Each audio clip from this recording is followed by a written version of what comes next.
Vamos hoje falar da nossa Parashá Noach. A gente sabe que, às vezes, precisa tradução do nome da Parashá. Nessa semana, a gente não precisa traduzir o nome da Parashá. Obviamente, vamos falar de Noach, que foi um grande tzadik, como a própria Torá, ela vem atestar sobre o nível espiritual incrível de Noach. Mas, para entender um pouquinho quem era Noach, o que o Noach veio contribuir aqui para a humanidade, precisamos voltar para os últimos versículos da Parashá da semana passada, Parashá Bereshit. A Parashá, ela terminou com as seguintes palavras: Vayar Hashem kirabara Adam baaretz. Infelizmente, Deus viu uma das maiores tragédias de toda a nossa história da humanidade, a verdade que é uma grande vergonha para o ser humano. Deus, quando ele foi criar o mundo, está escrito, nascer Adam, façamos o homem. Então, daqui o Rashi explica que Deus foi se aconselhar com os anjos, e a gente sabe, os Midrashim que ensinam para a gente que os anjos falaram, Deus não cria o ser humano, porque o ser humano vai se corromper, o ser humano vai ser mal agradecido, o ser humano vai te dar trabalho, Deus não cria o ser humano. E Deus, ele teimou com os anjos, ele falou, não, eu acho que vale a pena. Infelizmente, 10 gerações depois, o ser humano já se corrompeu completamente. Vekol yetzer machshevot libo rakra, todos os pensamentos do ser humano eram pensamentos ruins, kolayom, o tempo inteiro. Vai nahem Hashem ki asa et adam, eles chegaram ao ponto de Deus se arrepender de ter feito o ser humano. Óbvio que a gente não pode entender isso literalmente. A gente sabe que toda vez que a Torá ela está trazendo emoções humanas para Deus, isso na verdade é uma forma da gente entender o nível de destruição espiritual aqui que a gente está trazendo para o mundo, como se um ser humano que criou alguma coisa, ele está arrependido. Óbvio que Deus não se arrepende, óbvio que Deus não fica bravo, literalmente, mas através das emoções humanas, a gente pode entender um pouquinho melhor qual foi o nível de desgosto que o ser humano estava causando para o Criador do mundo. Vai tatsev et libo, como se Deus ele ficou triste com o comportamento da humanidade. Vayomer Hashem emre tadam asher barat me'al pnei adama, eu vou apagar o ser humano que eu criei aqui da face da terra, me'adam ad behemah ad remes ve'adof hashamayim, e eu vou apagar os animais, os répteis e todos os pássaros do Shamayim, do céu, que nihamti ki asitim, porque eu estou arrependido de ter criado eles. O que tem a ver os animais com a história? O ser humano se desvia e os animais que vão pagar a conta aqui. Daqui é já um fundamento importantíssimo. Tudo que o ser humano ele faz, ele causa um impacto em toda a criação. Então está escrito que não só os animais eles foram destruídos no dilúvio, também 3 tfahim, a quase 30 centímetros da terra, ela também foi apagada através do dilúvio, porque tudo que a gente faz, a gente está influenciando sobre o mundo. Assim fala o Rav Moshe Chaim Luzzatto, Zeher Tzadik Livraha, no livro Mesilat Yesharim, quando o ser humano ele cumpre a vontade de Deus e ele usa o mundo material da maneira completa, de uma maneira certa, ele se eleva e ele eleva o mundo material com ele.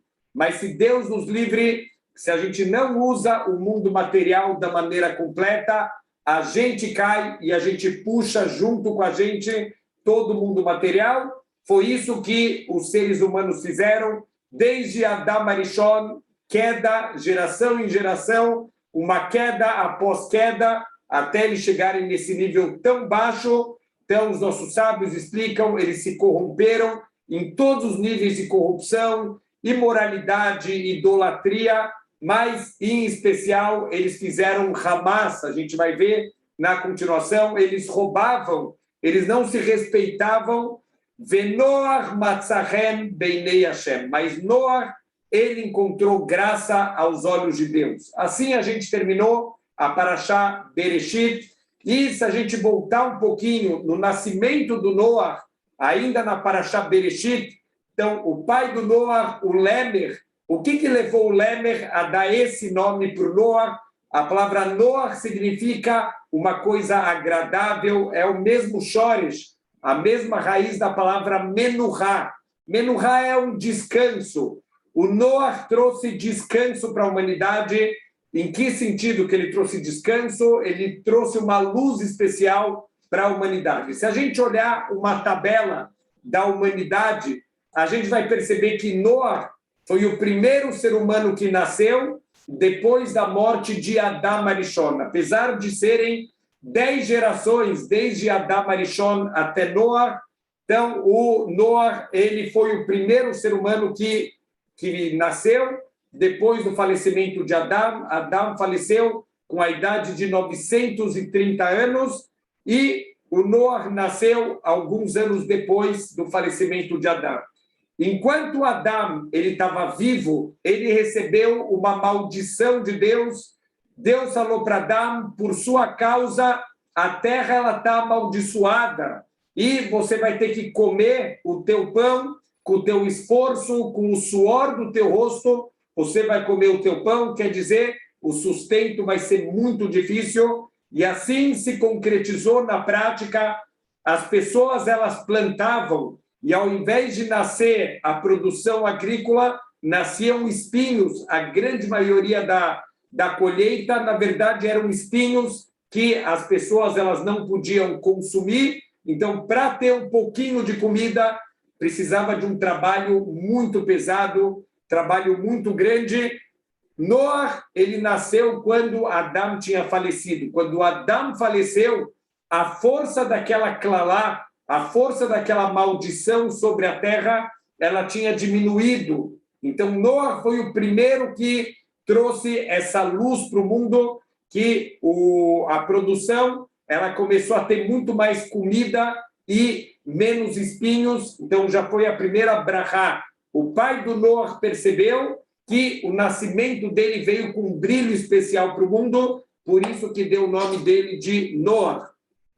Além disso, os nossos sábios falam que o Noah ele desenvolveu muitos equipamentos agrícolas, por exemplo, o arado, que hoje em dia é um equipamento tão comum, tão usado para arar a terra, para preparar a terra para o plantio, isso é atribuído a Noah, a invenção do arado. Então, duas coisas, o Noah trouxe brachá para o mundo e o Noah trouxe avanços tecnológicos. Se a gente parasse para pensar se avanços tecnológicos, eles são bons ou eles são ruins, todo mundo responderia, óbvio que eles são bons. Olha que incrível a nossa Parashá, ela vai trazer dois assuntos que estão associados com os avanços tecnológicos e a gente vai ver que os dois assuntos terminaram em tragédia. Então, daqui a gente vai perceber que os avanços tecnológicos, óbvio que a gente pode e deve usar a nossa inteligência, a nossa sabedoria para trazer avanços para o mundo, para trazer melhorias. Então, se a tecnologia é para dar mais saúde, se a tecnologia é para produzir mais alimentos, óbvio que é uma coisa positiva, mas a gente vai perceber que normalmente a tecnologia ela é usada de uma maneira completamente equivocada. Não é nenhuma coincidência, todo mundo percebeu, tenho certeza absoluta, que tivemos um colapso essa semana nas redes sociais. Eu vou ser muito sincero, foi uma brachá. Eu amei ficar 6 horas sem redes sociais, sem WhatsApp, um pouquinho de menuhá, um pouquinho de descanso, me senti um pouco no Shabat, no meio da semana. A gente, Baruch Hashem, a gente tem uma desconexão da tecnologia no Shabat, mas, de certa maneira, foi uma brachá no meio da semana, a gente conseguisse desconectar um pouquinho de WhatsApp, de redes sociais. Foi uma brachá, não é coincidência que isso acontece justamente na Parashá Noah. O que aconteceu? Qual é a associação do Noah ter trazido avanços tecnológicos e a humanidade ter caído num nível tão baixo? Nossos sábios, então, explicam que, assim fala o Pirkei Avot, que a pessoa tem que estar sempre com a cabeça dela ocupada. Então, normalmente, a pessoa ela precisa dividir a cabeça dela, um tempo do dia dela tem que ser dedicado para o limud da Torá, o estudo da Torá, esse é o principal da nossa vida, e uma parte do dia tem que ser dedicado para o nosso trabalho, temos que ter sustento, tem que levar comida para casa, um mínimo de conforto para a nossa família, precisamos dividir o nosso tempo. Mas, quando a pessoa ela acaba vivendo com muito tempo livre, o tempo livre leva a pessoa a pensar besteira, e pensar besteira leva a pessoa a fazer besteiras. O que aconteceu? As pessoas tinham que trabalhar muito, como a gente falou, por causa da maldição que foi dada por Deus para Adam Arishon. Agora a terra está amaldiçoada, tem que trabalhar muito a terra o dia inteiro. As pessoas passavam trabalhando, então não tem tempo de pensar em besteira. Infelizmente, agora, com os avanços tecnológicos, com a nova Brahá, que veio para o mundo através de Noah, começou a sobrar muito tempo. O que as pessoas fizeram com o tempo que sobrou? Besteira, imoralidades, começaram a fazer o que não era para fazer, até corromper o mundo inteiro e Deus decretar o extermínio do mundo. Então, já é a primeira vez aqui. Vamos guardar essa informação, a gente vai voltar essa informação quando a gente falar da Torre de Babel. Também tem grandes avanços tecnológicos associados com a Torre de Babel e a gente vai ver que não são positivos. Também, mais uma vez, o ser humano vai usar a tecnologia para ir contra Deus, para se ocupar de besteiras, de vanidades, e não para se ocupar do que a gente veio ocupar. Então, obviamente, como tudo na vida, a tecnologia ela pode ser usada para o bem, mas se a gente prestar atenção o que está acontecendo hoje em dia, a gente vê que, de uma forma majoritária, a tecnologia ela é mal utilizada e, ao invés dela aproximar o ser humano de Deus, ela acaba afastando a gente do Criador do mundo. Então, vamos começar. Tudo isso era um pouquinho do Noah, que aparece no final da Parashá da semana passada, e já entendemos o contexto do nascimento de Noah, uma geração, infelizmente, completamente corrompida, e que 10 gerações depois da criação do mundo, então, a gente vai ter uma limpeza do mundo inteiro. Mas terminou a Parashá falando que Noach matzah chen beinei Hashem, o único ser humano que encontrou graça aos olhos de Deus foi Noach. Noach, ele era um tzadik, e assim começa a nossa Parashá. Eile toldot Noach, esses são os descendentes de Noach. O que a gente esperaria a continuação do Passuk? Que a Torá falasse para a gente os filhos de Noach. A gente sabe que Noach teve 3 filhos, e a verdade é que o nome deles já carrega aqui uma mensagem muito importante também para a gente. Primeiro filho do Noach, Shem, que significa literalmente o nome. O segundo filho do Noach, o Yefet, e o terceiro filho do Noach, o Ham. Yefet vem de Yafé, a parte da beleza, e Ham significa quente, vem do calor dos desejos. Olha que incrível, os 3 filhos de Noach, eles representam os nossos 3 centros de decisão que o ser humano tem. A gente tem a nossa parte intelectual, a gente tem a nossa parte dos sentimentos e a gente tem a parte dos desejos. Obviamente que o principal, quem deve comandar tudo isso, é o Shem. Shem significa nome, e o nome representa a essência de cada coisa que tem aqui no mundo. Mesmo os nomes que são atribuídos a Deus, cada nome representa alguma característica especial de Deus. Tem nomes de Deus que falam sobre a misericórdia dele, tem nomes de Deus que falam sobre a justiça dele. Cada nome de Deus representa alguma característica especial de Deus, e assim também os seres humanos, e assim também todas as criações, todos os animais, tudo que tem no mundo, o nome que foi atribuído a cada coisa aqui do mundo material, isso tem a sua essência. Então, Shem, esse primeiro filho, do Noah, ele representa a parte intelectual, a parte da essência das coisas. O Yefet é mais a parte da beleza, a parte do sentimento, e o Ram são os desejos. A gente vai ver que o Ram, ele tentou, de certa maneira, quebrar um pouquinho a ordem de prioridade das coisas, e disso vai sair uma grande tragédia. Também vamos guardar essa informação, e Bezrat Hashem, a gente volta nela lá para frente. Mas a gente esperaria isso. Eile Toldot Noah, esses são os descendentes de Noah, mas olha o que a Torá continua. Noah, esses são os descendentes de Noah. Noah, peraí, o Noah é o seu próprio descendente. O que a Torá está ensinando? Olha que incrível para responder isso. Certa vez, um pai, ele foi falar com o grande Hafetz Haim, falou, Rav, eu tenho um filho, ele já está com 1 ano e meio, com 2 anos, eu queria saber com que idade eu preciso começar o Hinur, a educação do meu filho, a educação para a Torá, para as mitzvot, para os bons atos da vida, com que idade eu tenho que começar o Hinur do meu filho, a educação dele. Então, Hafetz Haim olhou para esse pai e falou, você precisa começar a educação do teu filho com 15 anos. Rav, 15 anos depois do bar mitzvah dele, não é muito tarde? E o Hafetz Haim abriu um sorriso e falou, não quando o teu filho tiver 15 anos. Quando você tinha 15 anos, você já tinha que ter começado a educação do teu filho. Por quê?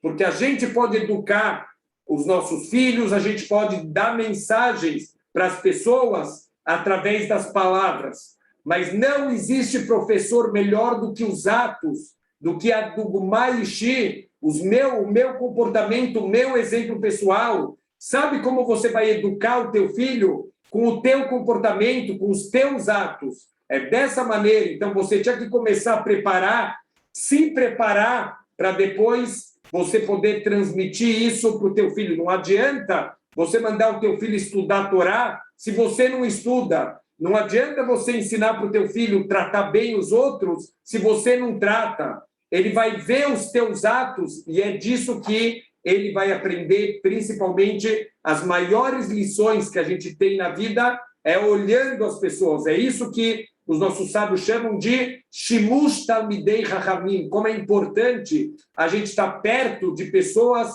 grandes estudantes de Torá, porque mais do que aprender com as palavras deles, a gente aprende com os atos, as atitudes. Muitas histórias que a gente vai escutando dos Rabanim, a gente aprende muita coisa do comportamento deles e também da nossa Torá. A gente tem um livro inteiro praticamente só com histórias, que é o Sefer Bereshit, mas não são historinhas, são histórias de comportamento de grandes tzadikim que são para a gente um modelo de como a gente deve se comportar. Então, o Noah, ele é o seu próprio descendente. A forma que ele se construir, é isso que ele vai construir os seus futuros descendentes. Então, a Torá vai trazer aqui algumas características de Noah.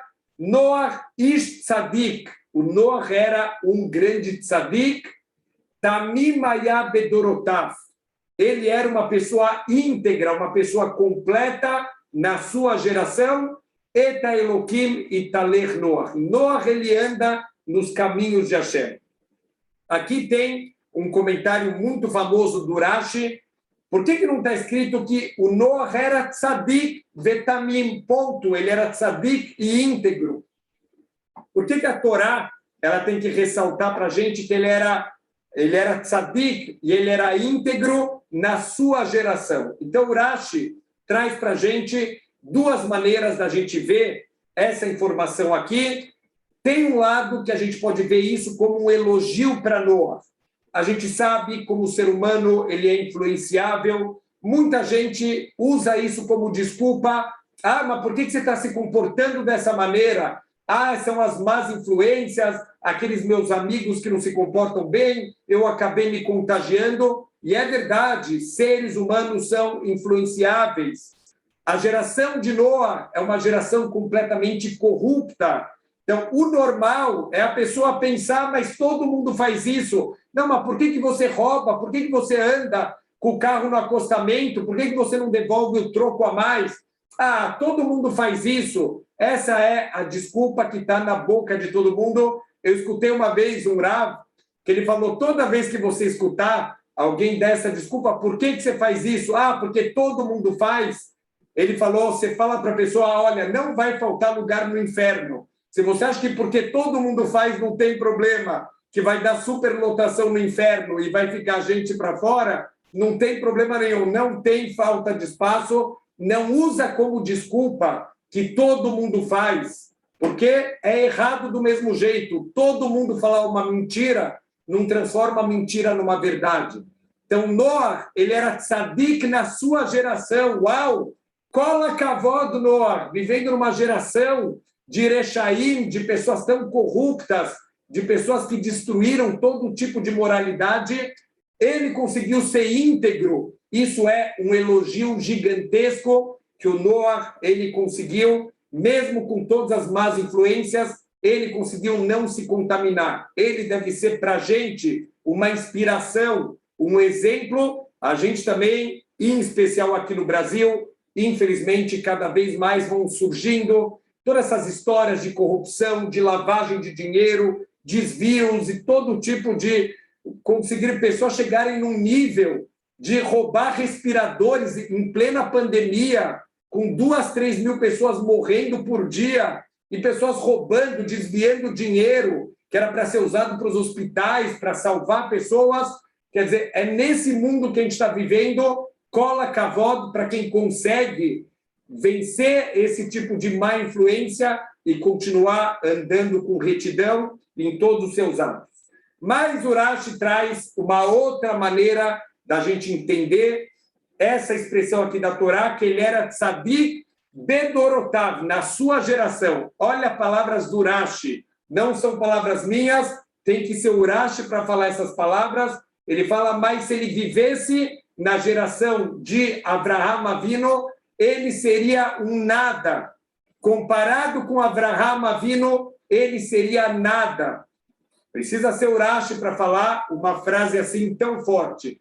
O que significa isso? O que a Torá está comparando o Noah com Avraham Avinu? A gente sabe que o Noah, ele passou 120 anos construindo a arca. Deus avisou, Noah, eu vou destruir o mundo, você e tua família vão ser salvos, constrói para você uma grande arca, você e tua família vão entrar, também eu vou levar um certo número de animais de cada espécie, dos animais não kasher, um casal, dos animais kasher, 7 casais, e vocês vão ser salvos. Eu vou recriar o mundo a partir de você e das espécies de animais que você levar dentro da tua arca. A grande pergunta, apesar a Torá traz para a gente as dimensões da arca de Noah, era uma arca gigantesca, mas não leva 120 anos para construir uma arca, por maior que ela seja, quer dizer, um prédio monumental. A gente sabe que grandes construções da história, elas levavam 10 anos, 15 anos, 20 anos para ser construído, mas nada que justifique uma construção de 120 anos. Então, primeira coisa, isso mostra a misericórdia de Deus. Deus está dando tempo para a humanidade fazer tchuvá. Deus quer que Noah construa no meio do nada um barco. Para quê? Para chamar atenção, para dar uma chacoalhada nas pessoas. Acordem. As pessoas passavam, falavam, Noah, que legal, você está fazendo uma casa? Falou, não, é um barco. Falou, barco? Você endoidou? Para que você está fazendo um barco? E Noah avisava para as pessoas, olha, vai ter um grande dilúvio, vai ter uma grande destruição, porque o mundo se corrompeu. Isso deveria tocar as pessoas e as pessoas deveriam fazer tchuvá. Mas depois de 120 anos de paciência de Deus, que Deus esperou ansiosamente que pelo menos salva mais uma pessoa, ninguém mais entrou na arca, fora Noah e a sua família. Então, o Noah, apesar dele ser chamado de tzadik, os nossos sábios chamam o dilúvio de Mei Noah, as águas de Noah. Por que as águas de Noah? Como se está sendo aqui, parece que é uma crítica para o Noah. Noah não conseguiu, em 120 anos, trazer ninguém. Diferente de Abraham Avinu, Abraham, ele dedicou a vida dele para trazer as pessoas para o caminho de Deus. Ele abria a tenda dele, ele servia água, servia comida, ele ensinava as pessoas a fazerem Birkat Hamazon, a agradecer a Deus pela comida, ele ensinava as pessoas a reconhecerem Deus no mundo. Quando tem, a gente vai ver, na Parashá Lech Lechá, a gente vai ver que o Abraham Avinu, ele saiu da casa dele e ele vai levar com ele as almas que ele fez em Haran. O que significa levar as almas que ele fez em Haran?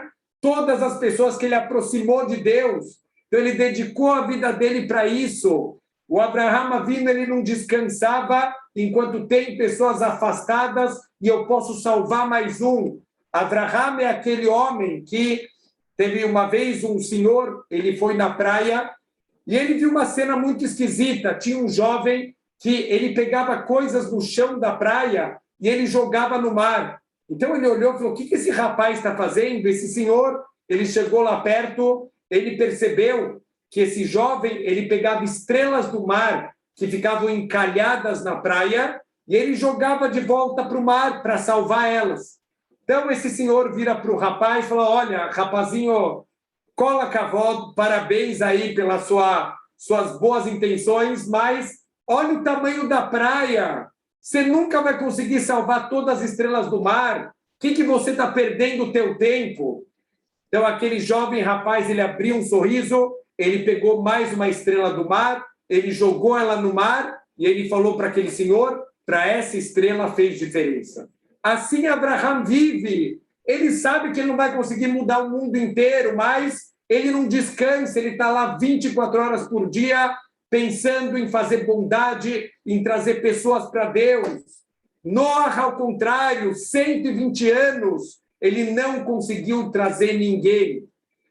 Um dos motivos principais, por que o Noah ele não conseguiu trazer ninguém, olha que incrível, tem uma aparente contradição no comportamento do Noah. Por um lado, o Noah parece uma pessoa com muita emuná.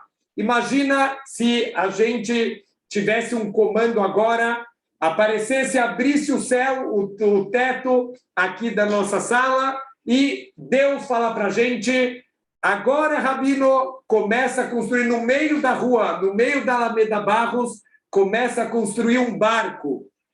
Alguém ia fazer isso? A gente ia passar vergonha, todo mundo dando risada. O Noah, ele virou piada. As pessoas achavam ele um mexigné, um louco. O que você está fazendo construindo um barco? Olha, vai ter um dilúvio. Que dilúvio? Nunca teve isso.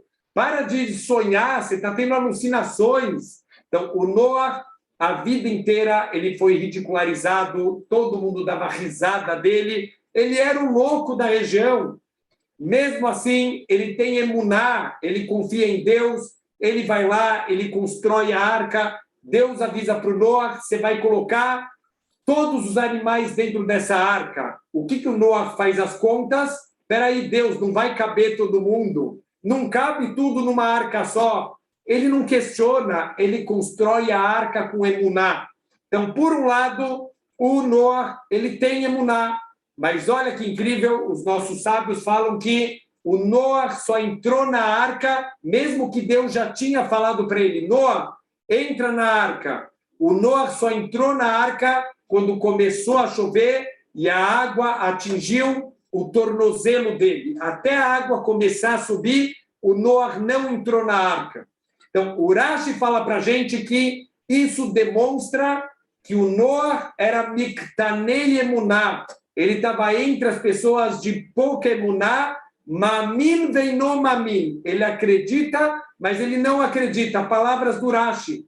Espera aí, o que significa? Alguém acredita ou não acredita? Como que você pode ser alguém que acredita e não acredita?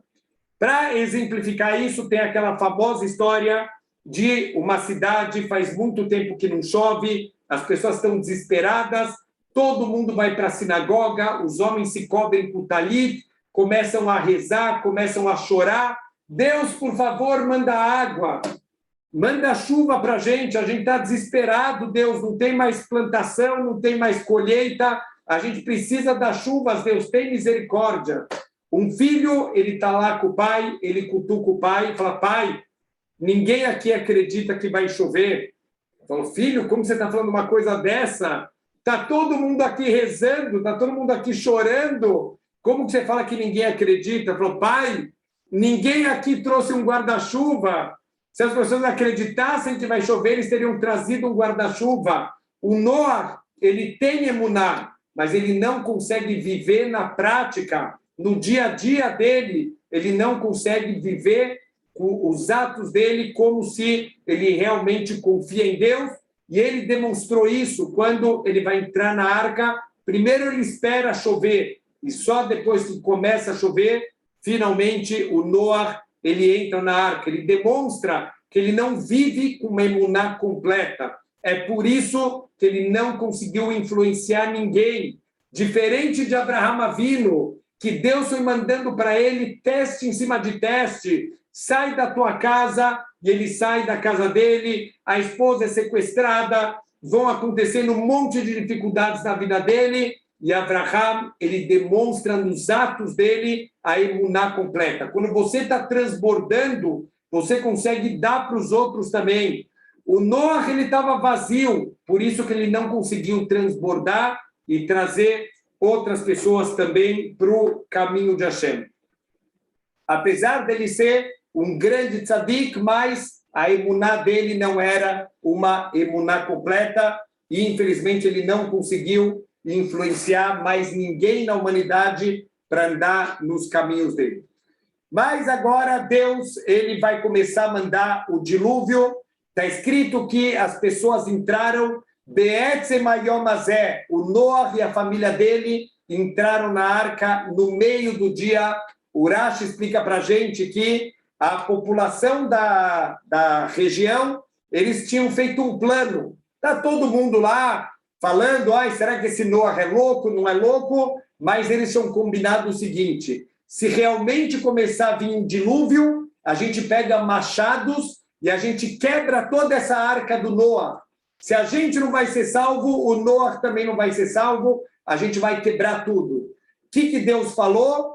O Noah vai entrar na arca toda vez que pessoas querem confrontar Deus, querem fazer um braço de ferro com Deus para ver quem tem mais força, Deus fala, vamos ver, ele vai entrar no meio do dia, e eu quero ver quem vai impedir o Noah de entrar. Ele não vai entrar escondido no meio da noite, ele vai entrar no meio do dia, e eu quero ver quem vai impedir. E realmente, quando começou a chover e o Noah entrou na arca, as pessoas vieram armados com machados, mas Deus fez com que leões eles circundassem a arca e eles protegeram a arca e toda a população do mundo foi apagada da sua existência, porque eram pessoas extremamente ruins, extremamente egoístas. O Noah agora, ele está na arca, vai chover 40 dias e 40 noites, uma chuva que não parava. Deus abriu as janelas de cima, as janelas de baixo, todas as águas que existem desde a criação do mundo, elas foram trazidas aqui para o mundo ficou completamente submerso, a água atingiu até o topo da montanha mais alta que existe aqui no mundo. Então, o número 40 se repete algumas vezes na Torá. Então, foram 40 dias de dilúvio, foram 40 dias que Moshe passou no Har Sinai para receber a Torá, foram 40 anos que o povo judeu passou no deserto. A gente sabe que tem a nossa mikve, onde a gente mergulha para se purificar. A medida mínima de uma mikve são 40 CA. CA é um volume que existia antigamente. Então, a gente vê que o número 40, ele se repete muitas vezes na Torá. O que o 40 ele representa? Representa renovação. Toda vez que Deus está renovando alguma coisa, surge o número 40. Então, 40 dias e 40 noites, porque a humanidade vai ser renovada. Ela vai ser recriada a partir de Noah, que era o único que tem méritos para ser salvo. Mas um dos pontos principais da destruição do mundo a gente falou, o Hamas, o roubo. Roubo, ele mostra o lado egoísta do ser humano, o lado de querer pegar o que é dos outros. O Rav Dessler, ele fala que o mundo é regido basicamente por duas forças, Koach HaNetinah e Koach HaNetilah, a força da doação e a força de pegar o que é dos outros. Todos os atributos positivos, eles são derivados da Koach HaNetinah, dessa força de doar. E todos os atributos negativos, eles são uma derivação da Koach HaNetilah, a vontade de pegar o que é o dos outros. O roubo, ele demonstra que você é egoísta, que você quer tirar o que é o dos outros, que você quer aproveitar o que é o dos outros, ao invés de querer contribuir para o mundo, de dar o que é seu para as outras pessoas. Então, esse foi o ponto principal que causou o dilúvio. Então, Deus agora, ele quer treinar o Noah para a reconstrução do mundo. O mundo foi criado para a gente fazer bondade, não para a gente ser egoísta. Fala o Rav Chaim Volozhner, Zeher Tzadik Livrahá, que Zé Kol Adam. Sabem qual é a definição do ser humano para o Rav Chaim Volozhner? Lo leatzmo nivrá. O ser humano não foi criado para si mesmo. O ser humano foi criado para ajudar o próximo com toda a força que ele tiver. Se alguém acha que foi criado para si mesmo, não entendeu o que veio fazer aqui na vida ainda. A gente foi criado para se doar para os outros, para ajudar, para contribuir para a humanidade. Então agora Deus vai ter que fazer treinamento intensivo de bondade para Noah e para a família dele. O dilúvio durou 40 anos. Deus podia ter feito um milagre. Deus podia ter secado toda a água. No dia seguinte, Deus estala os dedos, secou toda a água. Não. O Noah teve que ficar dentro da arca pelo período de 1 ano. Por que ele ficou tanto tempo na arca? Treinamento intensivo de bondade. 24 horas por dia, o Noah e a família dele estão trabalhando em prol dos animais que estão na arca. Tem animais que comem de manhã, tem animais que comem à tarde, tem animais que comem de noite, o tempo inteiro. 1 ano, eles não conseguiram deitar numa cama para dormir. Eles descansavam a cabeça aqui, um pouco lá, mas o tempo inteiro fazendo bondade, se doando para os outros. Depois de 1 ano treinando, vocês estão prontos para reconstruir a humanidade, Bezrat Hashem, dessa vez com atos de bondade. Então já está chegando no final desse ano, a água começa a baixar, Deus manda o corvo para ver se a água já baixou. Está escrito que o corvo não foi, o corvo ficou sobrevoando a arca, ele não quis ir ver se a água já tinha baixado. Então, o Noah teve que mandar a pomba. Pela primeira vez, a pomba foi e voltou sem nada. Noah entendeu que a água ainda não baixou. Da segunda vez, a pomba foi e trouxe no bico dela um galho de oliveira, um pedacinho de uma oliveira. Isso é o símbolo da paz. A pomba com aquele galho na boca, justamente é a pomba do Noah. E, pela terceira vez, depois de alguns dias, o Noah mandou a pomba e a pomba não voltou mais. O Noah entendeu que a água baixou, ele está pronto para sair da arca. Olha que ideia incrível que os nossos sábios eles ensinam. O Noah, quando ele vai entrar na arca, está escrito que entrou o Noah e seus filhos, a esposa de Noah e as esposas dos filhos. Um total de 8 pessoas. Por que está escrito os homens primeiro e as mulheres primeiro e as mulheres depois? Por que não está escrito que entrou o Noah com a sua esposa e os filhos com as suas esposas? Deus deu um comando para o Noah. Durante a destruição do mundo, é proibido ter relações íntimas na arca. Quando está tendo isso, é uma alahá, isso é uma lei. Quando está tendo uma época de destruição, quando está tendo guerras, quando está tendo muitos sofrimentos no mundo, é proibido os seres humanos eles terem relacionamento íntimo, porque isso é por prazer, e não é para você ficar buscando prazer enquanto pessoas estão morrendo, enquanto estão acontecendo tragédias. Então, durante esse ano na Arca, é proibido para os seres humanos e também para os animais. É proibido ter relacionamento íntimo. A verdade é que 3 criaturas, vamos chamar assim, não cumpriram a vontade de Deus. O corvo, o cachorro e Ham, o terceiro filho do Noah. Como a gente falou, ele representa os desejos físicos. Ham, o quente, ele representa o descontrole, quando você toma atitudes baseado só no desejo, sem a parte intelectual, a gente começa a se desviar do caminho correto. Isso tem a ver que o corvo, ele não quis fazer a missão dele. O Rabbi Soher Frand, ele traz um midrash genial. Por que o corvo não quis cumprir a missão que o Noah deu para ele? Olha o que o midrash fala. O corvo não foi, porque ele estava com ciúmes do Noah. Peraí, como assim? Ele estava com medo que o Noah estava usando isso como desculpa para mandar ele para longe da arca para cometer um ato de traição com a corva. Olha que incrível que os nossos sábios explicam que o corvo ele estava com ciúmes, por isso que ele não foi. Olha que ideia incrível. Primeiro, para ensinar para a gente como o ser humano tem a capacidade, quando ele quer se comportar de uma maneira completamente irracional, quando ele quer chegar até mesmo em níveis de paranoia. Olha o corvo como ele é paranoico, ele está pensando o tempo inteiro que a corva vai trair ele com Noah. Olha que coisa sem pé nem cabeça quando a pessoa começa a viver de uma maneira paranoica. Só que mais do que isso, justamente o corvo, que foi um dos que transgrediu a vontade de Deus, dos relacionamentos íntimos, ele está com medo que o Noah vai trair ele com a corva. Então a gente vê que cola possel, demumó possel. Todo defeito que você enxerga nos outros, na verdade é um reflexo dos seus próprios defeitos, das suas próprias falhas, você enxerga isso nas outras pessoas.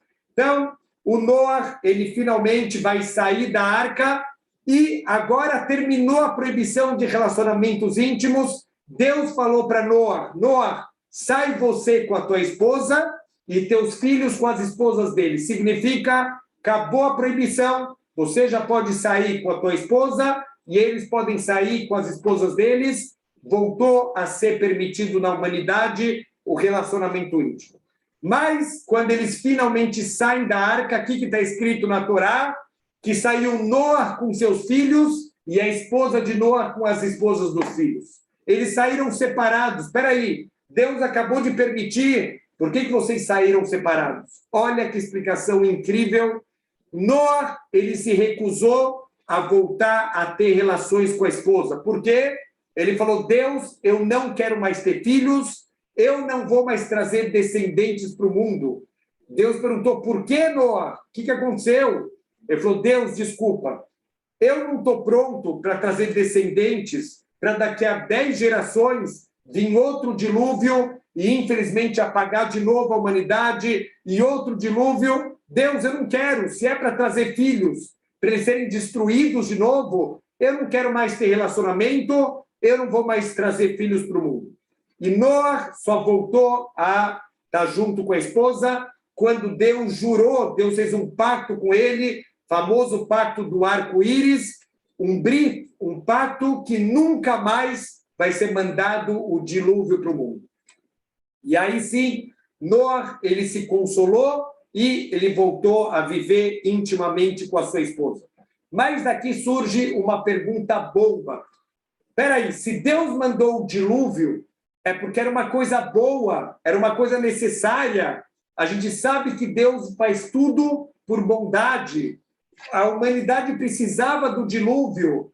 Se Deus agora está jurando que nunca mais vai mandar um dilúvio, espera aí, e se a humanidade precisar de novo? E se a humanidade chegar nos mesmos níveis de corrupção que aquela geração do Noah tinha chegado, como que Deus pode jurar que nunca mais vai mandar um dilúvio? Se era uma coisa boa e necessária, como que Deus pode jurar que nunca mais vai mandar um dilúvio no mundo? Olha que resposta incrível para a gente, Bezrat Hashem, a gente tentar pegar isso para a nossa vida. Deus, ele, para poder manter esse juramento dele, Deus precisou fazer algumas mudanças na natureza. Basicamente foram, depois do dilúvio, tiveram duas grandes mudanças. Deus criou as estações do ano. Então, antigamente, antes do dilúvio, a humanidade vivia numa primavera constante. Não é que nem aqui em São Paulo, você sai de manhã no inverno, no meio do dia você está no meio do verão, aí você toma uma chuva na rua, porque você saiu sem guarda-chuva, e de noite você volta para o inverno e passa frio. Assim a gente está em São Paulo, tem aquelas épocas de calor de 40 graus, daquelas épocas de muito frio que chega a 7 graus à noite, e isso causa sofrimento para o ser humano. Não era assim. Antes do dilúvio, a humanidade vive numa temperatura constante, gostosa, uma primavera eterna. Deus agora vai fazer estações do ano. Essa é a primeira mudança. Segunda mudança, expectativa de vida era 700, 800, 900 anos. Noah viveu 950 anos. O Metusela, que era o avô do Noah, viveu 969 anos. Quer dizer, eles viviam quase 1000 anos. Deus falou, eu vou diminuir a expectativa de vida. Aos pouquinhos, o ser humano vai viver cada vez menos, até chegar no limite de 120 anos. A pergunta é, como que essas duas medidas que Deus fez para o mundo vão impedir que o mundo chegue naquele nível de corrupção? E por isso Deus ele pode garantir que nunca mais ele vai mandar o dilúvio para a humanidade. Nunca mais vai ser necessário mandar um dilúvio. Olha que coisa incrível. Quando a pessoa tem tempo sobrando, se a pessoa usar isso de uma maneira construtiva, imagina um grande sábio como Urashi. Urashi comentou a Torá inteira e ele viveu 60 anos. O que Urashi teria feito se ele vivesse 1000 anos de vida? Uau! Quantos trabalhos ele teria trazido aqui para o mundo? Mas o contrário também é válido. Se a pessoa quiser fazer besteira, se a pessoa quiser fazer maldade, viver 1000 anos é muito tempo para fazer maldade. Então Deus falou, eu vou encurtar o tempo de vida. Segundo ponto, se você tem muito tempo de vida, imagina que vocês receberam um convite, hoje tem shiur do Rav Efraim. Vamos assistir a aula do Rav Efraim. Se a gente vivesse para sempre, ou vivesse 1000 anos, 10.000 anos, o que a gente ia responder? Tem aula de Torá hoje? Ah, me escreve de novo daqui a 1000 anos, agora eu não tenho tempo. Se a pessoa tem muito tempo, ela não acaba não aproveitando o tempo dela. Deus reduziu o tempo, para quê? Para a gente dar valor. Agora a vida não é mais tão longa, aproveita a vida. Olha que incrível, um aluno meu, certa vez, ele estava indo para o enterro, ele tinha ido pouquíssimas vezes aqui para o cemitério israelita do Butantã, então ele ligou, na época era ainda aqueles aparelhos de GPS, ele programou no GPS, ele não sabia como chegava no cemitério. Então ele está indo, seguindo o GPS, vira à direita, siga em frente 1 quilômetro, vira à esquerda, e aí quando o carro entra no cemitério, vem aquela voz, você chegou ao seu destino. Uau, ele tremeu. Quando alguém escuta no cemitério a frase, você chegou ao seu destino, a pessoa para pensar na vida. Então, Deus diminuiu a expectativa de vida para a pessoa dar mais valor para a vida, dar mais valor para o tempo. Não desperdiça o que você tem de mais sagrado, que é o tempo de vida.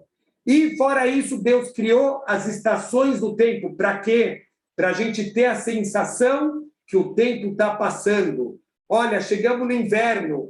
Uau, já estamos chegando na primavera. Uau, chegou no verão. Uau, já chegou no outono. Uau, já chegamos no inverno de novo. O tempo está passando. Aproveita o tempo de vida, porque o tempo passa muito rápido. Faz o que você veio fazer aqui, porque o nosso tempo aqui ele é limitado. Sobrou pouquinho tempo, mas vamos tentar agora focar no final da Parashá, que fala sobre a Torre de Babel. Então, a Torre de Babel, aquela grande torre que a humanidade se uniu para construir uma torre para chegar até o céu. Olha que incrível, o Midrash traz 3 motivos diferentes para a construção dessa torre. De acordo com uma opinião, essa torre foi construída porque as pessoas querem lutar contra Deus. Elas queriam subir com machados lá no céu para lutar contra Deus. Uma segunda opinião é que eles queriam fazer um monumento que está celebrando a união da humanidade. E uma terceira opinião é que eles querem fazer um pilar de sustentação do céu. Olha que incrível, para que eles querem fazer um pilar?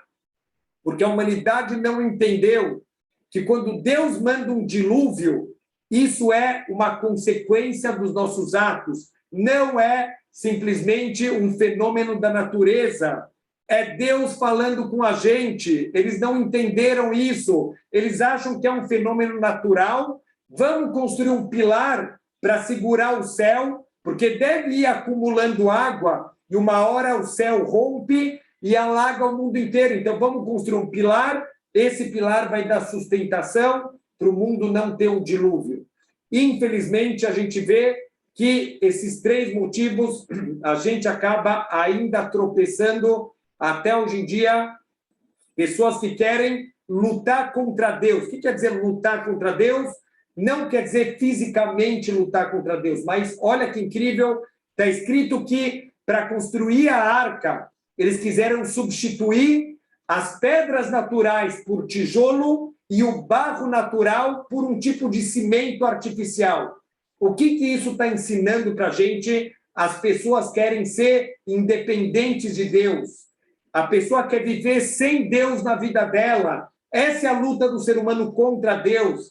A gente acha que a tecnologia pode substituir Deus. A gente quer se transformar em deuses, que vamos decidir a vida, a gente quer viver para sempre através da tecnologia. E Deus manda para a gente um coronavírus para colocar a gente no nosso lugar. Eu lembro que a gente falava 20 anos atrás, 30 anos atrás, que no ano 2000 a gente já ia estar controlando a temperatura. A gente pega a previsão do tempo, não é nem controle, previsão do tempo. Hoje não vai chover. Assim eu vi em Sukkot, preparei toda a Sukkah, hoje não vai chover, Baruch Hashem, no meio do dia cai o céu, teve até geada. Olha que incrível, nem a previsão do tempo, a gente tinha a pretensão de controlar o tempo. A gente não consegue nem prever se vai chover ou se não vai chover. O segundo ponto, eles fizeram um monumento para celebrar a união humana. Uau, isso parece bonito. Por que Deus ficou bravo? Deus ficou bravo porque eles estão, de novo, usando a união, mas sem a vontade de Deus, não se unindo para cumprir a vontade de Deus, se unindo para que o ser humano, de novo, vai conseguir fazer grandes avanços na tecnologia e não vamos mais precisar de Deus. Tem um motivo feio por trás. Deus percebeu que naquele ato aparentemente bonito tem uma motivação completamente egoísta e, como a gente falou, o terceiro motivo é a gente querer, através da tecnologia, desviar da vontade de Deus. Tem um dilúvio, esquece que é Deus, finge que é coisas da natureza. Olha, teve um terremoto. Terremoto é movimentação das placas tectônicas. E Deus? Cadê Deus na história? Então, o ser humano usa a tecnologia, como a gente começou a aula, vamos terminar a aula da mesma maneira. Olha a tecnologia, como ela pode desviar o ser humano de Deus, diretamente ou indiretamente. A gente, infelizmente, hoje em dia, assiste às nossas aulas, estamos aqui no Zoom, a gente assiste aula no celular, a gente estuda a Torá com o celular ligado. A cada 10 minutos, a gente tira o celular do bolso para ver se tem mensagem. Na hora da Torá, desliga tudo, se conecta com Deus. Na hora da tefilá, pelo menos, pessoas no meio da tefilá, mexendo no celular, a não ser que ele está mandando um WhatsApp para Deus. Mas por que no meio da tefilá você está mexendo no WhatsApp?